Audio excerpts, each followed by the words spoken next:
Okay. Should I put it? It'd be kind of funny if after all that it didn't like. Let's see. Testing. No, I'm gonna put it right where he told me to put it. We good to go? Good evening, everybody. How are you doing today? This is always the crazy moment in the part where you can all see us, but we can't see you. But thank you for coming. My name is Leonard Jacobs. I'm the executive director here at the Jamaica Center for Arts and Learning. Our artistic director, Courtney French, and I have created this series called JCAL Talks, where we invite thought leaders in arts and culture and politics and education and in faith to come and just have a conversation. A couple of months ago, what was it, October, I guess, Yes, sir. I met Dr. Garner here because JCAL was fortunate enough to receive a grant from something called Neon Arts, which I'll ask you to talk about. But the upshot was that we got to create a series of murals, public art, and we had an event here to unveil the first mural. So Dr. Garner and I were having a conversation, and I said, tell me about you. And so what I should be doing if I were professional is I would read Dr. Garner's bio, but then it would be 8 o'clock, and you would never have an opportunity to talk. Don't do that. And so he started telling me about himself, and he mentioned this, and you're the humblest man I know. But you mentioned all the different things that you do, and my jaw just kept getting lower and lower, right? And then toward the end of the conversation, he said, very humbly, "Oh, and I'm writing a book." And I thought, you gotta come here. And so I want to thank you for coming here tonight. I'm so happy to be here. Thank you for having me. Really appreciate it. It's my pleasure. Plus, I see him on Zoom, so it's really nice to see a person who's not in a box. So welcome. Thank you for having me, sir. You're welcome. So I think what would be great for those who are here in the house tonight and also watching us on YouTube, who may not know your bio, is to tell us a little bit about you, where you're from, and how did you get this amazing bio? Wow. So first and foremost, thank you for this opportunity to be here at another edition of JCAL Talks. And as you mentioned earlier, for those who are watching, listening, my name is Dr. Donald Garner, and I am originally from Houston, Texas. Shout out to 3rd Ward, Houston. And I was raised in 3rd Ward, which is a very popular community of thriving African Americans. So I had this very rich orientation to, blackness, if you will. And then after my parents divorced, I migrated back to Florida. So I grew up in Ocala, Florida. So it is almost dead smack in the middle of the state of Florida. And it is one of the horse capitals of the world. So people love to pick on me because I am a country boy. So I grew up on a big farm with cows, horses, chickens. And one of my tasks was to get the chickens out of the chicken coop. So I probably still have, webs on my legs from, the chickens biting me, clucking me rather when I was growing up. And so I have this very beautiful Southern background. I would say, probably a quintessential Southern man. Pleasant, have the manners, yes ma'am, no ma'am, thank you please. Grew up where the church was the epicenter of our community. So, wherein if some of the values, was not given in the family unit, it was definitely, reinforced or expressed, in our church community. So I'm definitely what they call a church boy. I grew up old school Pentecostal. And so it is very interesting that, all of my Southern orientation and growing up on a farm and being able to appreciate the different seasons and all the values that come with farming and cropping and all of those things for that nature, that I would trade all of that in and be at the Big Apple. And so, one of the main elements about me in terms of how I got this resume that you just, spoke of is that education was always the primary portal for me. So even as, I was, having this great orientation, and this background growing up in the South, I was always, involved and took my education very serious. So I think what is unique about my family tree is that I grew up with, you know, relatives, my grandfather in particular, who had like a third grade education, but they made sure that we, as we would say in the South, that I got my lesson. That's a phrase that they love. Did you get your lesson? So I definitely got my lesson, Leonard, and you know, I was always just striving for excellence. It was a non-negotiable. It was, again, reinforced on every corner from my teachers, again, family members, church members, and so it made sense that, you know, I would thrive in that particular space. And so fast forward, and I'll stop talking about, again, you know, how I got here. You know, went to Florida State University. Shout out to Tallahassee, Florida.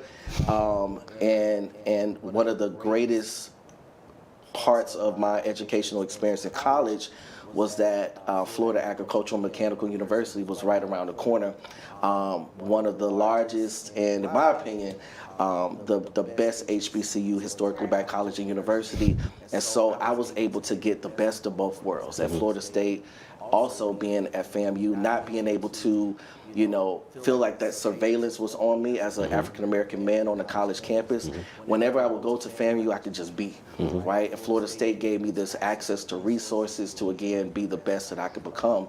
And long story short, it allowed me to develop the tools to be a big fish in a small pond. And I always say, Leonard, that Tallahassee, Florida was the city that allowed me to come up to New York City and just thrive. And I say that because in Tallahassee, again, the best of the best came to that small city, and you had finite resources and finite spaces to be student body president or, you know, homecoming king and so on and so forth. And you had to fight for those spaces. And so the fact that I was able to really accomplish a lot in Tallahassee, Florida, and now come up to New York City, where it's easier because there's a lot of room for a person to just be who they are. And so I've been here for 12 years, and, you know, I'll talk a little bit about, you know, what I've been doing, but, you know, after 12 years of, you know, a lot of hard work and dedication, I did acquire, you know, some credentials along the way, because you have to keep your stay in New York City. Of course. You can't just be here. When did you know that you were going to be passionate about education? You've gone you've got all these amazing accomplishments. Your consulting work, the work of your firm, the work that you've done with principals and in schools. You know, I'm a product of New York City public schools, and I'm proud of that. I'm also very aware of the flaws sometimes in the system, the under-resourcing of the system, which I remember. I mean, I'm a bit older than you, and New York City was in bad shape back in the day, and I still got a good education because I think the city's priorities were in the right place in terms of at least in my experience, putting the kids front and center. And I mean, it was certainly not the most privileged education at all. I come from a pretty working class family, but I look back on it now and I hear stories of how our public schools are run now, and it worries me just as a taxpayer and as a person in the world. Then I look at the work that you do, which is essential to making our schools better, right? It seems to me like you're creating a model that is replicable across the country. I appreciate that. I mean, I'm assuming you agree, but I'm kind of wondering, how did you decide that the thing that you were passionate about was going to be education, and then what was that going to mean? Yeah, that's a fantastic question.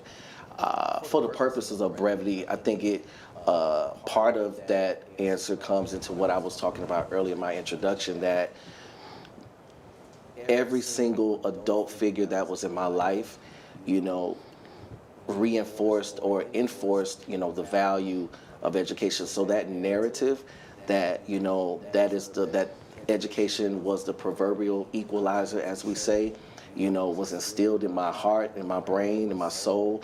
And so I just knew that there was no choice, and it was just inevitable that I had to take that serious. And I just so happened to have, and this is one of the things about my work that I do advocate for as a young man of color, going through the public school system, I just so happen to have the capital, the social capital, and the cultural capital to navigate spaces that historically, young men of color are not able to have opportunities to access. So I was a part of the International Baccalaureate program while in high school. And so for those of you who know about IB, World Class College Prep Program, and what it did for me, Leonard, was emphasize the fundamentals of reading, writing, and and speaking. And so I knew again in ninth grade in high school that I was going to college, right? So again, but I also had the, I had the skill sets, right, that was reinforcing what I already knew to be true from a value perspective. And then just in college, I had professors, right? John Reynolds in particular, he was my sociology professor, and he, noticed the paper that I wrote while as a freshman, and gave me an opportunity to do research with him. And the summer of 2002, I was writing a paper with him about inequalities during the summer months in urban communities. And that is what, kind of sparked this passion and interest in me to really be more investigative of, how certain kids were not getting access to the opportunities to achieve educationally as I had. And really fast, so I ended up being a sociology major, and a psychology major while at Florida State University. And I think where everything took flight was when I graduated from college. My mentor at the time, and still is, his name is James Warford. He was our high school video education teacher. He taught us, how to do videos, but he was very popular. He got so popular that he ran for, what did he run for? School superintendent. He won it, and then Governor Bush tapped him to be our first chancellor for K-12 public schools. So at the time that I was graduating from high school, he was in Tallahassee, and when I was figuring out what my next steps were going to be, I had an opportunity to work for the Florida Department of Education immediately after graduation. Social capital. Social capital, leveraging that, and my role was an educational consultant, and I was the assistant director of the state's dropout prevention program, and I traveled all across the state of Florida, really understanding why certain schools were on the D and F list as we had. And in all of my travels, I began to see once again the beginning stages of what I was learning in graduate school, called the school to prison pipeline. And I kept seeing more young men of color who were historically being expelled and suspended, and I began to ask questions. And just fast forwarding, even coming to New York City, while pursuing a PhD, I had no idea that I was going to get the opportunity to work at the New York City Department of Education recruiting teachers. And so at the present moment, I have over 13 years of fantastic, robust experience of, dropout prevention, family engagement, teacher recruitment, retention, black and brown male achievement. So I've been hitting, education from a number of different arenas. One of the things I want to talk about towards the end, if we get there, but since we're on education right now, one of my goals is to open a school. I think that all of what I've learned has compelled me to I really want to open up a boarding school for young boys and girls to thrive, and I think that is going to be one of the legacies that will certainly surpass me, after I leave this earth. So, I think everything has led up to me saying, I think I have what it takes to really put schools up and let students thrive and have the opportunities that I had and even greater. I was going to ask you a follow-up to the first part of what you said, but now I'm going to ask you a follow-up to what you just said. Would that be in the north or the south? Would it be urban or would it be more rural, the boarding school? I would want to... Not that I'm putting you on the spot. No, because I have thought about it. I feel like it would only be right if I do it in the South. Because there's still a lot of there's still way more opportunities in the North, which is why I came up to the North, than in the South. And just thinking about all my family members and friends who stayed behind. And one of the things about the South and and smaller cities is that it kind of breeds you to stay close to your original, landing point, right? Or stay right there. And I just believe in my heart that, one of the things that I do lift up, even in my book, there's this chapter that I say, purpose requires pilgrimage. And so, in other words, what I mean by that, Leonard, is that you cannot be who you want to be if you don't go to another place. And so I think if I put the school in the South, it will again be a portal, to the world for students who historically would never see what is available to them, to see what is available to them and be able to go wherever their heart desires. So yeah, it will be in the South. Can you talk about the difference between the experience of young people of color in public schools in the North and South? Are they that different? That's a great question. And why, if they are or if they're not? That really is a great question. So now that I've been in both, which is really unique, right? I've traveled, I've visited hundreds of schools in New York City as a recruiter, and of course a lot in the South when I was working at the DOE. I would say there's some similarities in the sense that what I continue to see in terms of, discipline and how the gaze that is used to look at young people of color in K-12 is the same. And I say that because when I look at the data, there's disproportionality that I've seen in New York City as well as in the South concerning, discipline outcomes, as well as academic outcomes when we think about graduation rates of young people of color compared to, their other racial and ethnic counterparts. So I think those things are the same. What might be slightly different is that there's still for that young person of color in the North who really, says, look, I'm going to make something out of myself and I'm going to strive, that they then have the access to the resources to just catapult them to the next place.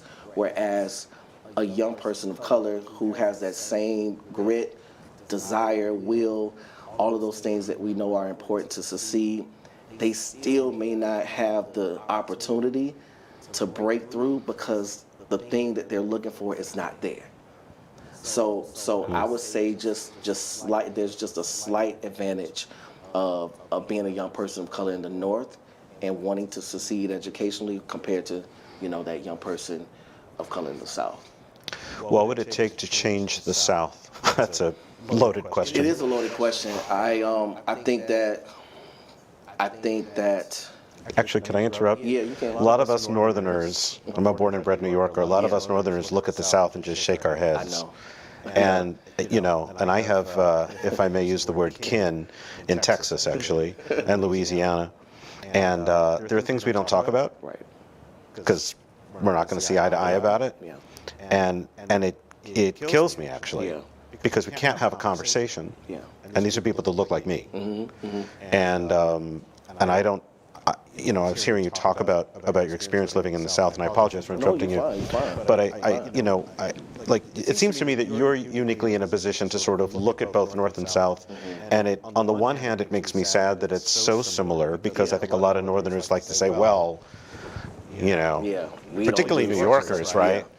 And so to find out, well, maybe it's not all that different. That's a little depressing. And then on the other hand, if there is a feeling among young people of color in the South that it is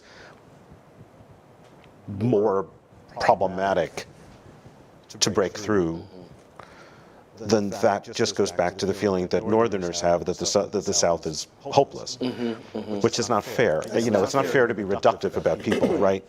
So I don't know where I'm going with this question, but I wanted to ask you because you'd be in a position to look at both. And the thing is, the thing that I would like to think that most Americans share is, most Americans for the most part, is a belief in education, and I would like to think a belief in the public school system. There are a lot of people that don't. Yeah. That's fine, but I think the vast majority still do. And then there's this thorny question of how do you provide a rich, equitable, balanced education, right, that's not permeated by politics, right? It's like, what is the history that we teach and who's making those decisions? Yeah. I could not agree more. I think the shorthand version of that loaded question that you asked me is that we would have to see a society, or just, and even just looking at that region of the United States, where historical racism, discrimination would be eliminated, right? So that would be asking the powers that be to dismantle their privilege, right? And of course, if you are, and I teach a doctoral class at Fordham Graduate School of Education, and I opened up my class by a quote by Dr. Beverly Cording. I'm gonna butcher it, but basically she talks about, it's very difficult to change a society, when it works, when the system works for you, right? And so, Leonard, I'm very concerned that we may not see, or it may be a snail speed, right, where the South in particular can experience some liberation, if you will, in terms of providing equitable opportunities for all kids, especially kids of color. I just think that the North is just a bit more advanced, still has a lot of problems, still racist, it's everywhere, right? But it's just a little bit better here. So I would say that has to happen for us to see things to be very different. And as a man of faith, as a human, it is so hard for me to remain hopeful on the 24/7. But that is like my biggest, one of my most, it's a tall order. So when I'm talking about what I see different, that's why I'm saying I'm concerned, because I still have to leave room that it can change. And I want to believe that the South can change. So I'm going to leave it at that. And just hope that, there be a time where, just everywhere from the Midwest to South, the West Coast, that, we'll be seeing all students having an equitable opportunity to achieve and thrive. I'm going to ask you one more question, and then I want to ask you about your work as a youth pastor. But you've done a lot of recruiting of teachers. What do you look for? How do you know? I had, when I was a kid, I had some great teachers, and I had some terrible teachers. And if my mom were sitting on this stage, or maybe mom was watching on YouTube, but if my mom was on this stage, she would tell you about all the really terrible teachers, because my mom didn't put up with that. Well, I won't mention any names, but the teacher who ran down the hall to inform my mom, who was standing there, that her son needed glasses, that didn't go well. She was the kind of mom who didn't. I'm the only kid, so she was very protective. You know what I mean? But it was a terrible thing to do, and yet I've had some teachers that have been absolutely transformative in my life. The kind of teacher where if they taught like beekeeping, I'd be getting stung right now. And why would I be taking beekeeping? I don't know. Right.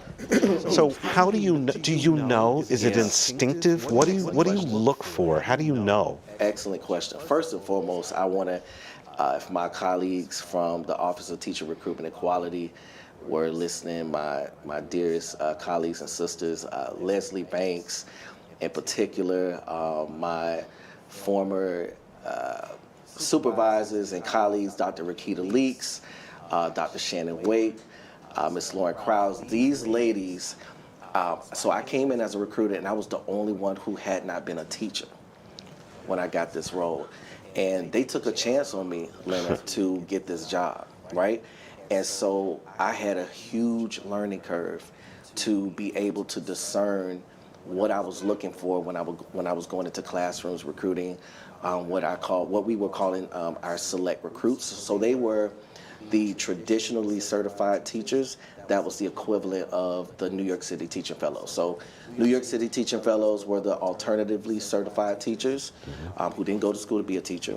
And then again, our select recruits program was for those who were, actually going to school to be teachers. So I, again, would go to classrooms, and we would pick, those teachers that we were going to recruit and give them special, attention to get into schools. One of the first elements that I look for that I've learned to look for is whether that teacher has a fundamental belief that all students can learn. And right next to that, and I know there's some teachers in the room, if I do not hear in your lesson planning or see in your lesson planning and in your language that there's high expectations in your classroom, then it doesn't work for me. So high expectations that's a very loaded term, right? Like, what is that? It is translated into the types of higher order questions you ask your students. So, I love those teachers who use the Socratic method and they try to get the student to come to the answer that they're looking for without telling them the answer. When I see teachers who are when they're creating a student-centered classroom, which means it's this give and take relationship where they're feeding them a little bit and they're seeing how they are going to digest it and do something with it, then they'll come back in. That's a teacher in my mind who has a fundamental belief that all students can learn, and they're creating a classroom where they're being required to engage, right, and not just sit on the sidelines. I also look for again, teachers who know their content, and I had to imagine that, Leonard, because we can get caught up in the rosiness of, yes, we want them to. Of course, we want an adult to believe that student can learn, but I also need you to know what are the core elements of science education if you're going to teach science, right? So there was a lot of training that I had to, undergo to be able to look at all of the core subject areas and study what is success for the English teacher, the social studies teacher, the math teacher. My areas was more ELA and social studies, but those are like the main things that I look for. And I always love to ask the teacher, like, when I walk in your classroom, what will I see? Walk me through, your classroom. And that was one of the profound ways I can get a sense of what they might be doing with their students, in the same way if I walked in there and saw them, doing whatever. So great question that you asked me. Do you think a good teacher has to expect the unexpected and know how to just sort of roll with something that a student just said? Oh, yeah. As opposed to being like so sort of focused on your lesson plan that you can't. 100,000%. Like, we call that, reflexiveness, like the ability to adjust in real time, right? And so I think the teacher who cannot pivot in real time is the teacher who will constantly just have, classroom management problems. And one of the things I didn't say, if your content is engaging, it does not solve 100% of the management problems in your class, but it does mitigate it tremendously. So again, if that student is acting out in the classroom, they're having a bad day or whatever the case might be, it always requires that you suspend whatever you thought you were going to do, and you respond to whatever that bleed is in the moment, and still try to get the students who are not going through that experience back on the path. A challenge, and you don't do it well every day, but at least I like to see those teachers who can know what to do, when they see that. Right, make that pivot. At least make that pivot, yeah. There's something about the way that you talk about students that really that struck me in October, actually, because I remember some of what we talked about, and listening to you talk about students now. There's a real love in your heart, right? I think some teachers really, it can't be defined. You sense it, right? And I sense that with you. And I thought we could talk about your work as a youth pastor in that context. Beautiful. Yeah, thank you for saying that. I received the call to ministry at the age of 15. I was, and again, since as far as I can remember, Leonard, I have been told that, God has a plan for me, that God is going to use me. And I'm telling you, since I've been this big, it's been spoken in my life. And so I've just always known that. And I remember I was 15, I was singing a song in the choir. One of my favorite songs ever is called Order My Steps. And was singing the song, and that was the first time I audibly heard, God's voice, and saying that, I've called you to preach my word. And I remember just, dropping to my knees and crying, and all of the adults were surrounding me, and just, praying and happy, and man, it was a beautiful moment. It was a beautiful moment. I'm getting really emotional just thinking about it, because It's okay. That's good. That's a good thing. it is a good thing. It's a good thing. Man, I didn't even know this was going to happen. I'm sorry. I didn't know this was going to happen. I think it's such an important part of what you It do. is. It is. I'm good now. It was a beautiful moment, and that moment just, solidified, okay, you have the call. The call is on your life. What was unique about my family is that they never pressured me into being a young preacher. And so they always just wanted to see that God's hand was on my life, but they never really just made me, go down that path. Of course, I was always preaching here and there, I would sing solos everywhere, so I was always still in my faith. But what is so interesting is that it took 18 years for me to say yes. And I said yes in New York City. And everyone in the South, of course, calls New York City the modern day Sodom and Gomorrah. And Is this place Sodom or Gomorrah? This I can hand vote. How many say Sodom? How many say Gomorrah? Just checking. And it's so interesting that, I've been able to live out my call in the most boisterous, decorated city in the world. And I actually, my friend is in the audience who introduced me to the Greater Allen AME Cathedral. I was about 20, 21, and I was just listening to a concert that she had in her possession, and not knowing that many, many years later, that would be the space that would actually allow me to live out my call. And so I've been a young adult pastor at the Greater Allen AME for going on 4 years. And in that particular capacity, we do it all. We lead Bible studies on a weekly basis. We host, a myriad of programs, for the demographic that we serve.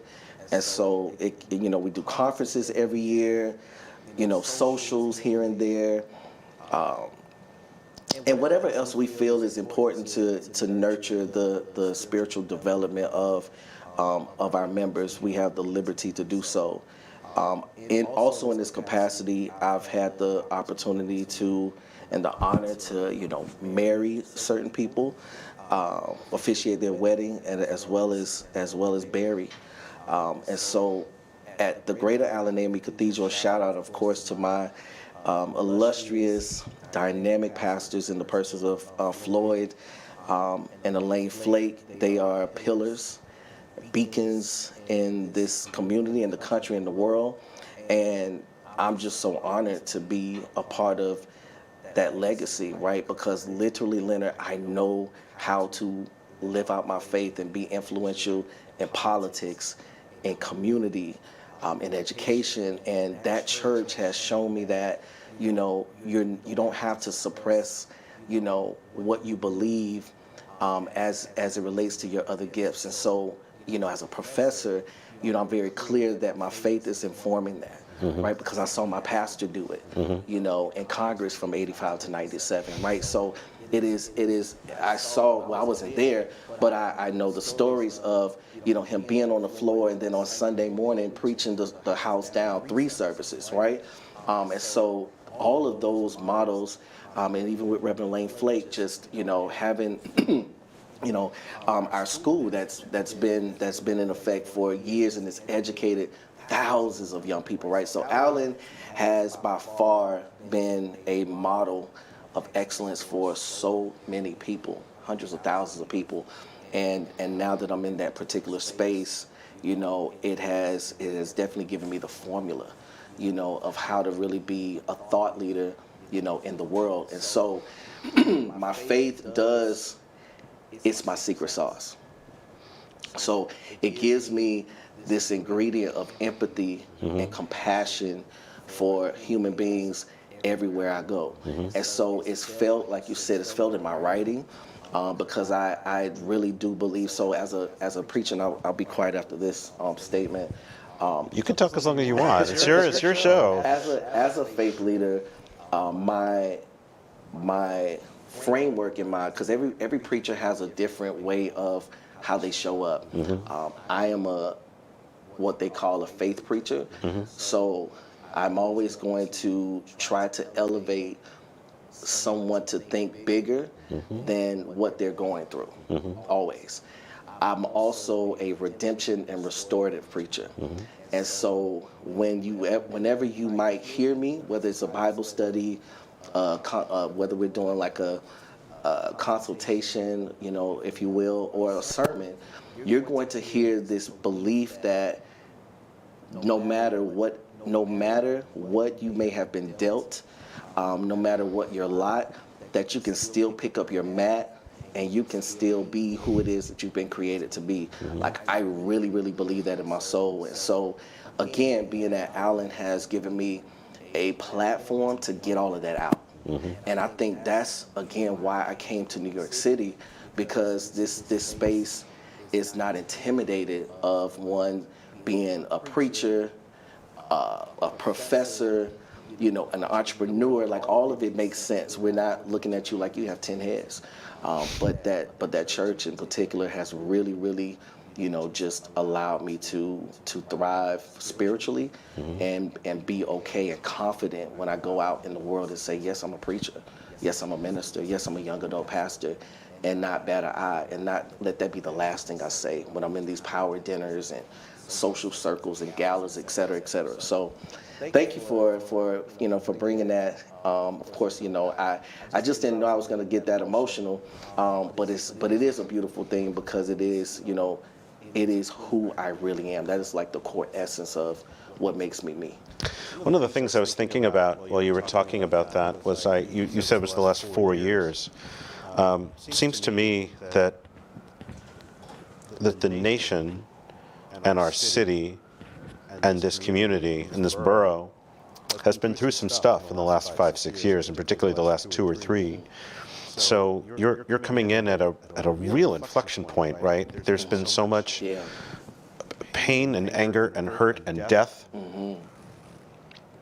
and voicing of anger, and I would imagine despair. I bet you encounter a fair amount of despair. And what do you say? I don't know how you... I've encountered despair. I'm not as eloquent as you. I'm not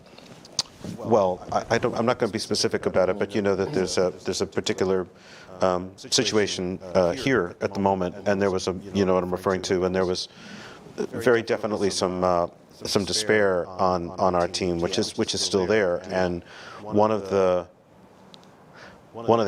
gifts that I maybe don't have is being able to link it to something greater than itself, in the way that you can, right? You see people that are suffering, and if you're human at all, you feel a need to alleviate their suffering. It's not always possible, but you want to, if you're a person, you know what I mean? And yet your role is in some, it seems to me, and if I'm ill-defining it, you have to tell me, but it seems to me that your role is to figure out how to find those elusive words for people, number one, who may or may not be ready to hear it, right? But they do need to. Wow. And how do you do that? I guess, you're saying it's your secret sauce, and I guess it's your secret sauce, so we're going to keep it secret. No, I'll reveal it. But it's extraordinary to me. That is probably one of the best questions that I've had asked to me in a very long time. And I will say, first and foremost, what I've learned to do is to have the ministry of presence. And so that has given me this extra special sauce to connect well with people. So these days, Leonard, I'm a person that will just sit with you. I will literally be in it with you, however long it's happening, that you're going through the moment. I'll probably be less likely to put words to your chaos and your circumstance. In doing so, it does give you language, and it does give you the space and time for, if this is what you believe, which is what I believe, that a spirit greater than me can give me the actual words to say. So my first approach, usually when I'm, like I said, whether it's a private conversation that I have with somebody who's in despair, or again, whether I'm addressing a corporate body, I have probably already done the work to just sit with the mess and feel it, because I think a lot of times we're so quick to find solutions to particular matters when you didn't sit enough, and you might be solving the wrong thing. And so that is my first approach that I normally take these days, especially during these times. And then after that, I usually have, like I said before, what I believe, God is trying to get me to communicate. One of my favorite verses that just resonates with me is, "Be still and know that I am God." It's in Psalms 46. And so I know that I don't have the capacity to really give people what they need. I don't have, my knowledge is finite, my everything is finite. So with that being said, Leonard, I wait for the answer to deliver, because all I am is a conduit, all I am is a vessel. And so that's what has allowed me to navigate during this time, because doing it another way will have me overwhelmed trying to find the knowledge to speak to every person's situation, because I'm trying to navigate it myself. And what does it take out of you? How do you take care of yourself? Yeah, so I have been preaching this forever. I have learned, and I'm still learning, to put a cap on my capacity. That's not easy. It's not. So that means... Could you tell me how to do that? I don't know how to do that. Tell you. So that means if, especially a person that's in the helping profession, like I am, like you are, people come in, they're flooding you with their concerns, right? And so I nowadays have this number, not even this number, I can feel like, okay, that's enough. So that means I say, okay, I'm cutting off my meeting times, I'm not hosting this, I'm not doing that. And I also build in fun. Like I have seen enough people, especially as preachers, die so early in their call because they're trying to take on the cares of the world. And that is arrogant. It can be not borderline egotistical. And so again, I know I'm just a conduit, and I only can say what God is telling me to say. Anything after that, I can't help you. And I'm going to go to the movies. I'm going to go to the Broadway show. I'm going to live my life. I'm going to be on Instagram, as people see me do, jumping and hopping with my fraternity brothers, having a good old time. And all of those things allow me to show up fresh to the work, right? And not be so cumbered, or encumbered by the loads of what everybody is carrying, and then, dying in the process. So, Leonard, I have fun. I hope so. I have a lot of fun. I mean, not for nothing, but I heard about his weekend, so I can attest to that. You had a good weekend. I had a good weekend. I got two other things to ask you about, and then we're going to have some Q&A. I hope all y'all have some questions. Talk about Neon Arts, because that's how we met. Yeah. And it's such a wonderful organization, and the work that you do with it. It is. So, through a relationship at the church, I was able to get this opportunity to be a project manager consultant with Carnegie Hall through this unique partnership with Neon Arts, which is affiliated with the Department of Probation and Carnegie Hall's Wild Music Institute. And they created a grant, $1 million+ grant called Beautify NYC. And so the nutshell version of Beautify NYC, of course, as you know, but for the audience, is to put artists back to work.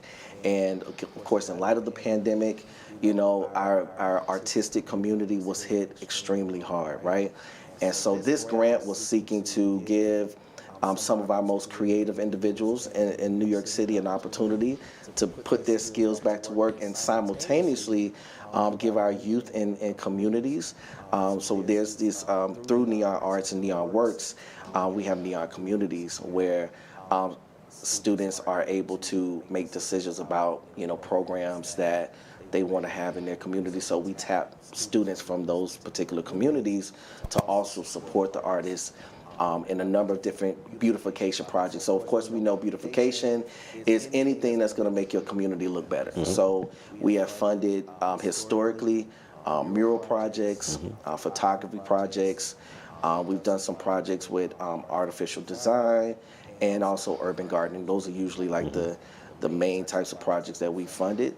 And so it has been just fantastic being introduced to some of the most brilliant, innovative, creative nonprofit organizations like JCAL. It's very nice of you. Thank you. Who've been doing the work. Shout out to going on 50 years of just innovation. I believe it's 50, right, this year? Yeah, so 50. That was not planned.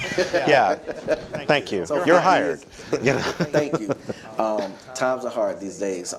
So organizations like JCAL and so many others in the New York City community who we brought on board, and then they of course brought in their artists to do the work. So it's just been this beautiful hodgepodge of community-based partnerships. The New York City Department of Cultural Affairs is a part of it. The New York City Cleanup Corps, New York City Artist Corps, Carnegie Hall's Wild Music Institute, of course, Department of Probation. So it's a myriad of bigwig, stakeholders in our New York City community who has put this project to life. And again, I've been able to project manage it, and meet you because it wouldn't have happened otherwise. So yeah. One of the things I loved about the three projects that we had here is they were all driven by the students. So we had teaching artists, but the teaching artists actually, to use a phrase that you talked about before, the values of Neon struck me as so important. The attitude of the teaching artist was, we're the vessel. Yes. Right? Yes. It's all driven by the creative vision and imagination of the students who are all in the probation system in one way or another. But it centers them. It's never the teaching artists say, do that, do that. It's never top down. It's always from the grassroots up. And so the mural that we have 2 blocks away at JPEC, the Performing Arts Center, was all driven by those young people. And Tony, who was that particular teaching artist, was so superb at, sometimes you have to listen, not talk. Yeah. And he was so good at that. Somebody would have an idea or a concept, because it's this very large mural. It's like 10 panels, right? And they're all like, 10 feet wide or something like this. This really big mural that we're very proud of. And somebody would have an idea, and he would hear that, somebody else would say something, and then he would start to put that together. It was all about giving the young people agency and control, and that they could feel like they had ownership over that work of art. That kind of empowerment is what art is supposed to do. Absolutely. You know what I mean? Absolutely. So it was wonderful to have that. Okay, now the other thing that you told me back last October is, and now it's not out yet, right? Not out yet. Okay, so, but you're writing a book. And the book is called? The book is called A Black Squirrel in Harlem, an Ode to New York City. So it's a beautiful narrative to the city that I love with my mind, heart, and soul. Then you can't move back south then. I can't. I'm just playing. I go home to visit. But, now you do you. It's right. It's all I'm a fine. New Yorker.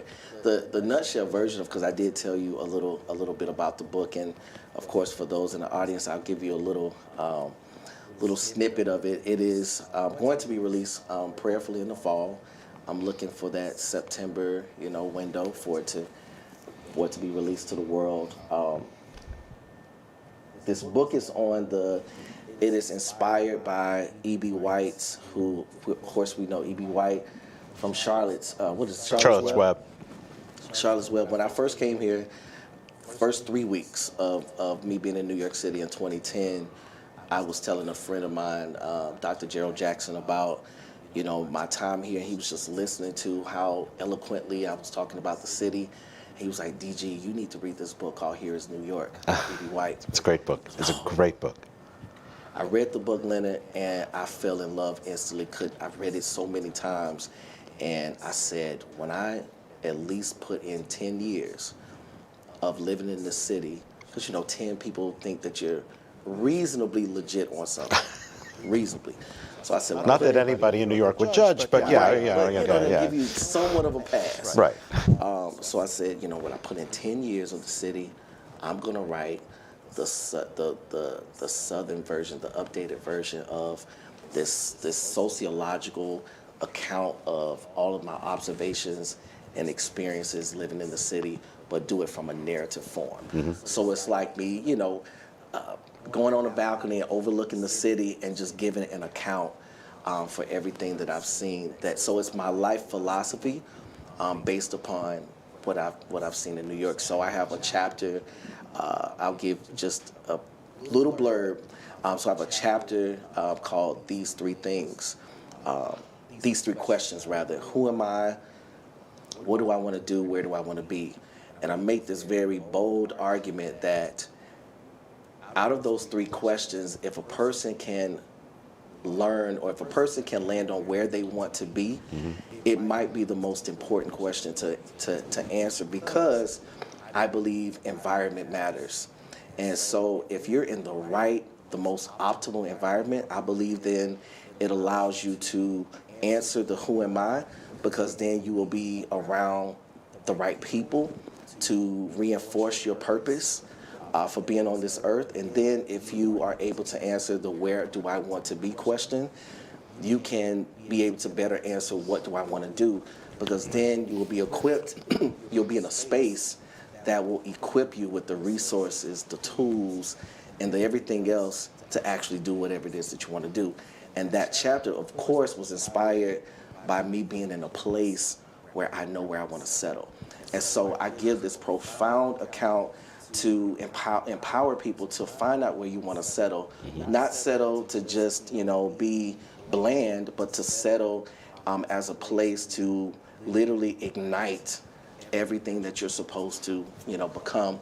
And then I have some chapters that are very specific to what it means to be a New Yorker. One of my favorite chapters is called, as of right now, Nights Like This. And I talk about how every New Yorker has to plan for spontaneity in their lived experience here. Because, Leonard, I don't know about you, but my most favorite nights have been the nights I did not plan. I remember you told me that in October. I remember you said that. And I still stand by it. And I know people in the audience and those who are watching on YouTube can attest, like those things that you just didn't know that was going to happen. I remember one night, can't tell all my business, pastor might be watching, but I remember being in Soho one night. I was talking to my mother, and this gentleman heard me talk to, he was like, oh, your mama's boy, and he was just picking at me. And then we just started sparking up a conversation. And then Leonard, he was like, hey, I want to invite you to a party. And a limo picked me up that night, and I went to the Like One you Oak. do. Yeah, like I went to the One Oak, one of the most popular clubs, in New York City. And so, I would have never been able to account for that. So I give, again, this account for all of the different experiences that, has happened in that way. And then lastly, one of my more favorite chapters is called Who is Aretha Franklin? Holding on to Harlem. And so Harlem is the place, the Mecca, of course, where I developed my appreciation for Black excellence, especially in the arts, from an artistic, cultural perspective. And I remember when Aretha Franklin died, we were all at the Apollo, like everybody does when our giants in the music community die, which is why Harlem to me is still the most special place for African Americans in the world, because that place memorializes people the way they're supposed to be memorialized. But in all of our listening to Aretha, people were having their shirts and posters. These two Black boys walked past. They were walking with each other, And one of them was like, "Who the hell is Aretha Franklin?" No. Yes, they did. And all of the dancing, everybody, I was doing it, and I heard it, and it paralyzed me. I bet. And it has sat with me, because in this particular chapter, I give this compelling account to what I am seeing in terms of this diminishing presence of the African American populace in Harlem.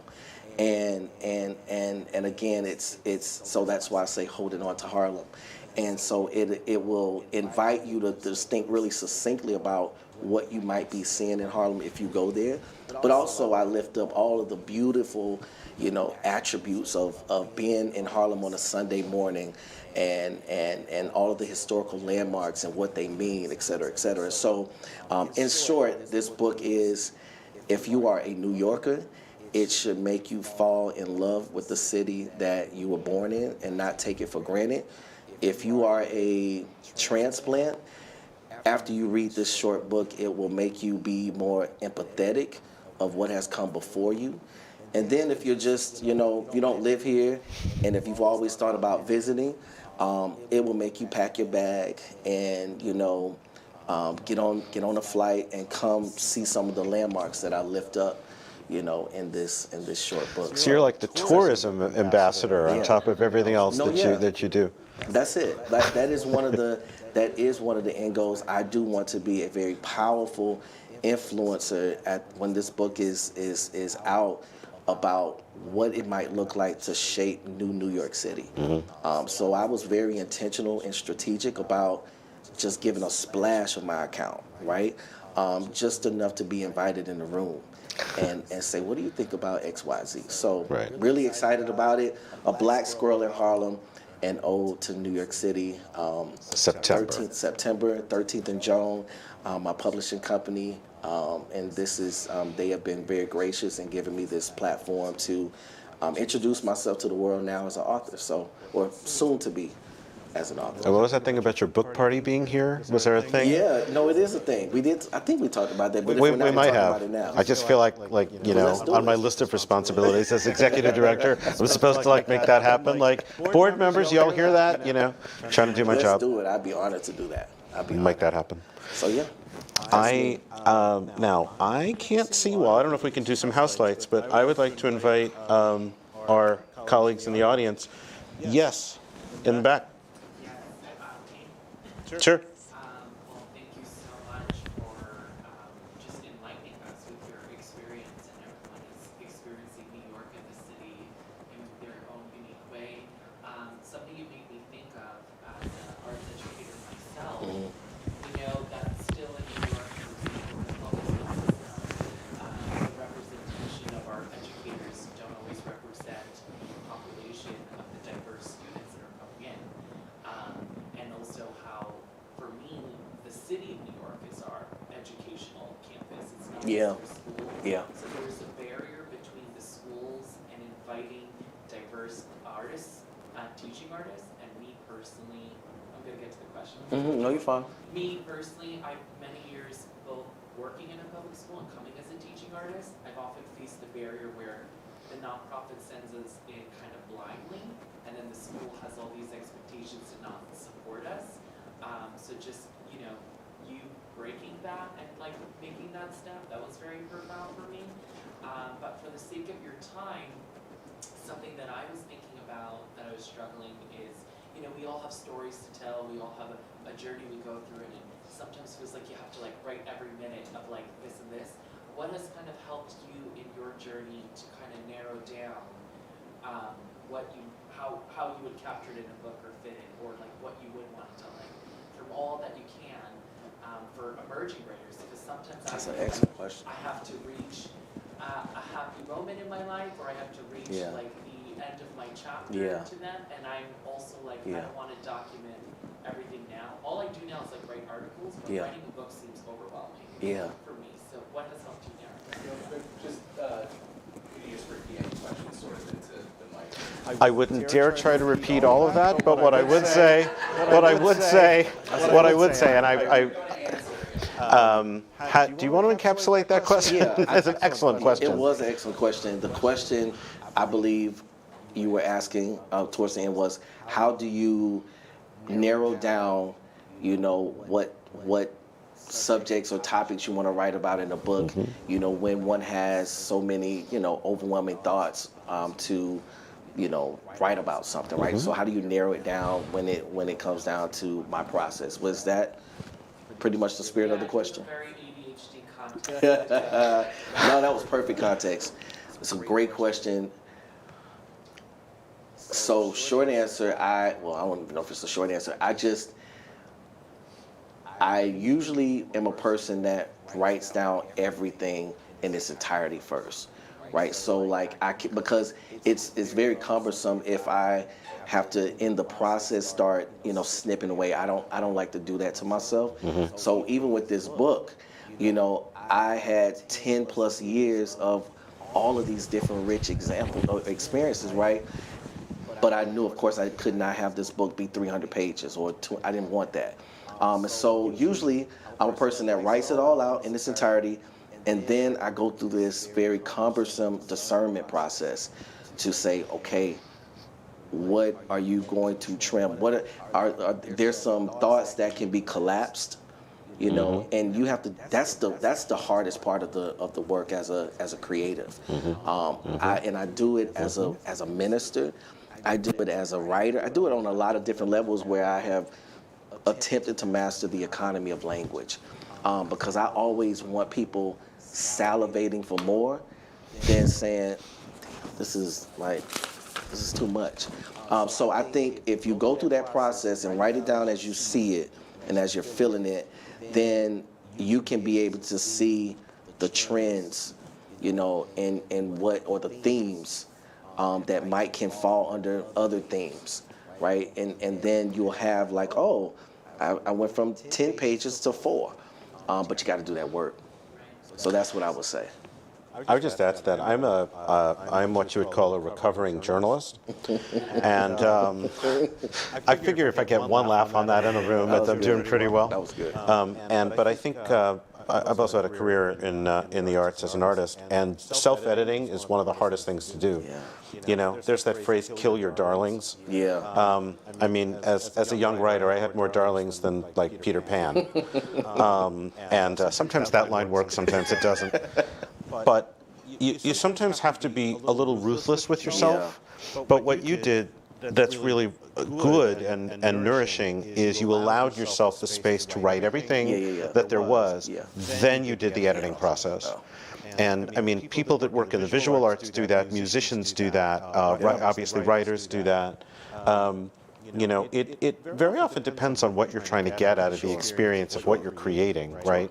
And you've got, I'm sure, the original drafts of everything that you wrote. You've got all this source material. Absolutely. So that I'm making a joke, but it's not a joke. If you do another book or if you do another whatever it's going to be, it's all there. It's your life and it's recorded. Absolutely. Right? So it's sometimes the editing is harder than the creating. Harder than the creating. I could not say that any better. Yeah. And I would imagine when you're creating, say, a sermon or something like that, you've got to think about what you want to say, how much time you're going to say it, what's going to be most impactful, what is not material to the point that you're trying to bring out. And a lot of to build on that and to hopefully give some more insight to your question. I know that people's attention span is very limited. It just is. And so Next question. No, go ahead. it just really is. And so for me, I said, and again, I came to New York to get my PhD, and I got it. And so I believe in reading, right? That I am a reader, but y'all do not like reading books that's 250 and 300 pages. I start cringing. So I said for this book, because here's the thing, whenever you have to do, I remember those papers I had to do in my PhD program that was like 5 pages long. Those were way harder than the 25, 30 pages, right? Because again, you could not BS the words in 5 pages. So I wanted to put myself on this journey of saying when a person is reading my work, that they're like, oh my God, he put thought into every single word and sentence that is in this book, and what a profound body of work and attention to detail. That was the spirit that I wanted to capture, as opposed to people being like, I didn't want that, because I do that a lot with other people's stuff. So prayerfully, it won't happen with mine. But again, I wanted that short economy of language type of feel. You have another question? Yes, ma'am. I want to go far back to your beginning almost, when he asked you the question about, did you see a significant difference Mm-hmm. in the mode of education for young people here in New York opposed to in the South? I think he was comparing it to. And the first thing that came to mind with me, just here in New York, for an example, the difference in the educational status in the New York City urban area opposed to the outer area. There's a vast difference. Mm-hmm. And it actually boils down to economics. Yes. Mm-hmm. So I could not digest when you said that you don't see a significant difference. Mm-hmm.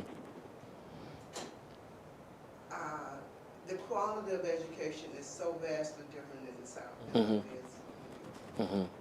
Simply because the diversity, so Yes, ma'am. the exposure, what kids in the South would be exposed to Mm-hmm. is much less than what kids In the North. New York Mhm. would be exposed to. But here in New York, the separation of the education comes down to the economic Mhm. process Mhm. of money being put into the urban areas opposed to Sure. and out of boroughs. So that I could not digest what you said. Mhm. I said, I don't believe, because I had once wanted to be a teacher. That Mhm. was one of the things that I wanted to do, but I didn't pursue it. Mhm. I'm a clinical practitioner Mm-hmm. by profession. But I just had to mention that because I cannot agree with you when you said that that's not much of a difference Mm-hmm. in the education, because I think it's a vast difference between the South and the North. Mm-hmm. Just for our folks on YouTube, so we were revisiting the question of the differences between the school systems in the North and the South, and the question, if I may summarize, was essentially about the influence of economic opportunity or lack of economic opportunity. And you also made a point, ma'am, I think, that even here in, say, New York City, there's a big difference in the quality of a school education, also determined by economic inequalities. I want to make sure I got that right. Okay. Yeah, I don't remember everything I said in that question. I do remember, when you asked me that question. Thank you for your question. I do remember me trying to. I was predominantly speaking from the lens of what I've seen in terms of black and brown young boys and girls and their academics and their discipline outcomes. I do remember really honing in on that, and also coming from an exposure perspective. But I agree with you 100%. I've read 1,000 billion articles. I teach at the doctoral level urban education. We, in class number 3, I wish you would have been in there. We were talking about critical race theory and just Richard Rothstein's Color of Law that we read, and it talks about how property rights, if we don't do anything to dismantle taxes and how well, not dismantle taxes, but just dismantle or equitably distribute those schools that get more funding because of their property taxes versus other communities. We won't ever see schools that will have equity. So I do agree with you 100,000%. I just didn't say it in that response, but I do want to at least acknowledge the fact that I understand completely the economic inequality that continues to be the primarily, I think one of the most primary reasons why students are not showing up or don't have the opportunities that others in, more affluent areas have. So thank you for even that critique, and what I said. I appreciate that. Yes, ma'am. This is a new term, critical racism. Great race theory. What is exactly because I have not put my head around that yet. Mm-hmm. And I was listening to Judge Jackson.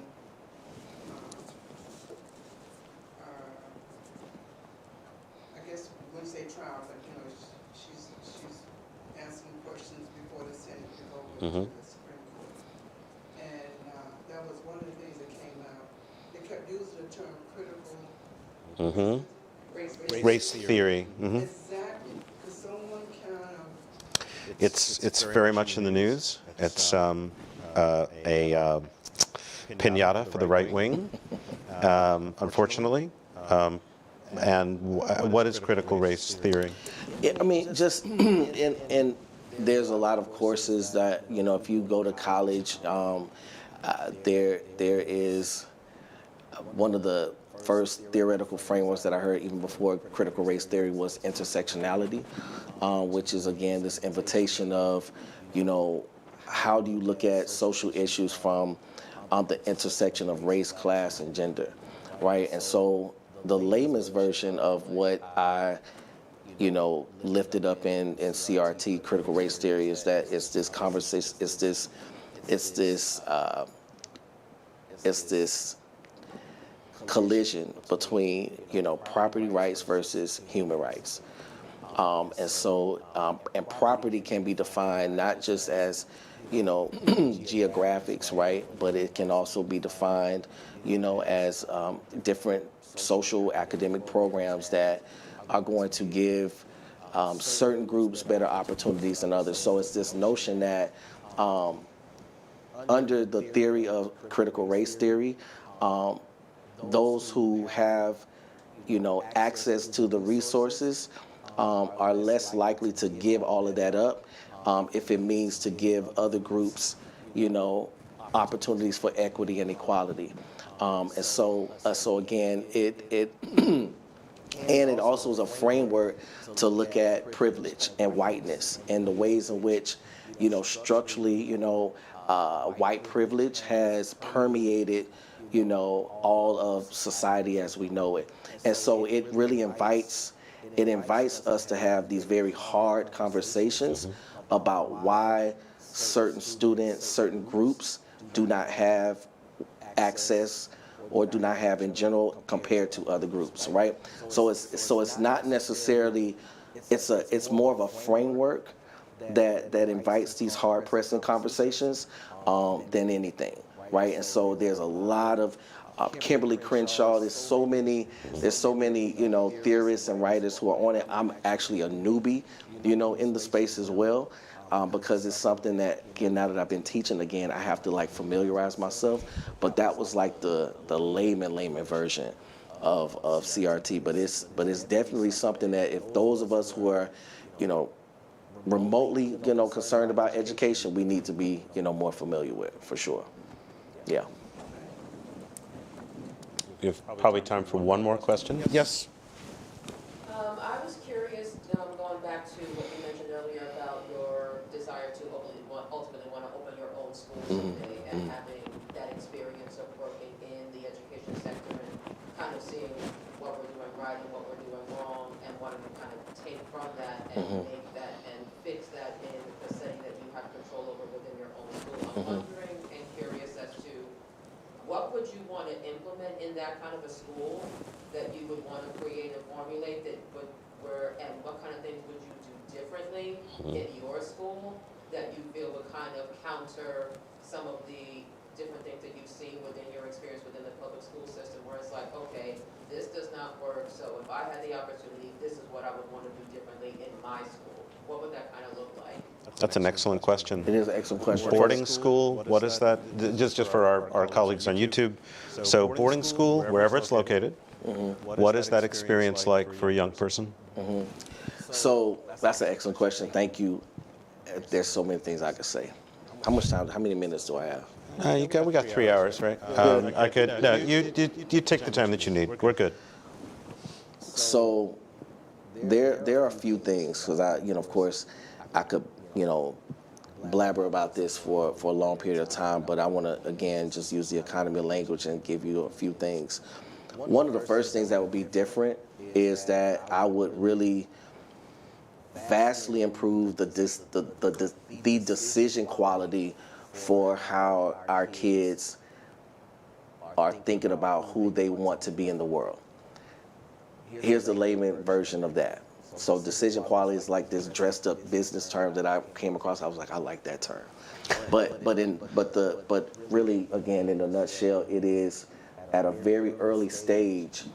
I would equip our kids, my students, with a very, very sophisticated framework that will give them enough exposure to have a strong familiarity about the pathways they want to explore at a very early stage, compared to them getting to college and being ill-informed, not even getting to college, around high school, right?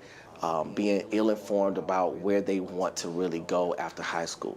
That's really where it starts, right? So in my boarding school, these students will be equipped with that type of information and opportunity to do all of that discernment very early. And it starts, and the way you do that, in my mind, is that you create you overwhelm them with exposure. So in this boarding school, students will be they will be oozing with opportunities to see what is possible for them in the world. I'm talking about them seeing people who are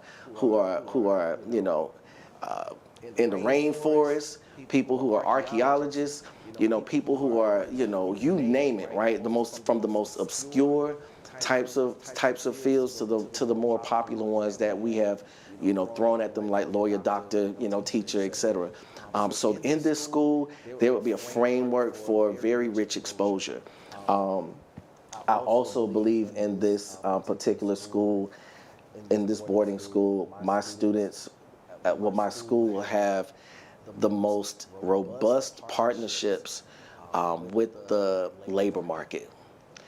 I think so one of the things that I've envisioned is to have a living think tank that I pay very well to be thinking about how the trends in the economy, how the economy is constantly evolving and changing, so that we can, in real time, and we talked about that teacher being able to move, in real time be able to pivot with what we need to be teaching our students, right? Because I always want to make sure that there's profound alignment with what they're learning in the classroom and what they're about to experience when they get out in the real world. And I would say, lastly, I would probably I would do away with grades. I have not fleshed out, in fairness, because I'm giving you all literally YouTube, the audience, raw thinking, right? But it's just, these are things that I think about, and I'm secure enough to say, hey, I changed my mind. But there's this reckoning that I'm having with grades, because as a person who has a PhD, I've gone through the highest level of training to conclude that all of those papers that I wrote and the obsession that we had about our grades, students going crazy, I don't know if that's the best way to judge whether a student can be set up for success. So Kim, I would probably mitigate grades, and there's many other opportunities to demonstrate whether a student has developed proficiency in said skill. And so there will probably be, this will be a boarding school with the highest level of, project-based learning opportunities, where they are actively expressing their voice, where they are working in teams on a regular basis, because what kids are going to see when they get out in the real world, that you're probably never in a silo, right? And you got to develop a sophisticated toolkit of how to work with people. So they will be probably doing more project-based learning activities on a regular basis compared to them writing, these long papers. And then they would be also writing very short papers. Because I still want students to be able to read and write, very well, but all of the assignments will be like executive summaries. It will be, something along those lines, but it won't be them being encumbered by the stuff that I experienced when I was in school. So that's my little 2 cents on that. That's that on that. The good thing about all that is he just blew up our YouTube. Dr. Garner, thank you for coming tonight. Thank you for having me. It was a pleasure. Really appreciate you. Thank you. Thank you, everybody. Have a good night.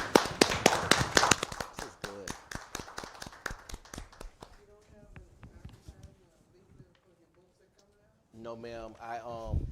I'll have it in the next 2 months, but no, I don't have it yet. I should have, but I don't. I've been slacking. I am busy, but I have been slacking. I should have had it up. I really should have. About the book in October, I was like, you gotta bring the book. Good luck. So now I'm after the book part. I know, right? Thank you all for coming tonight. Thank you all. Thank you. Appreciate you. Plum. This was fantastic, man.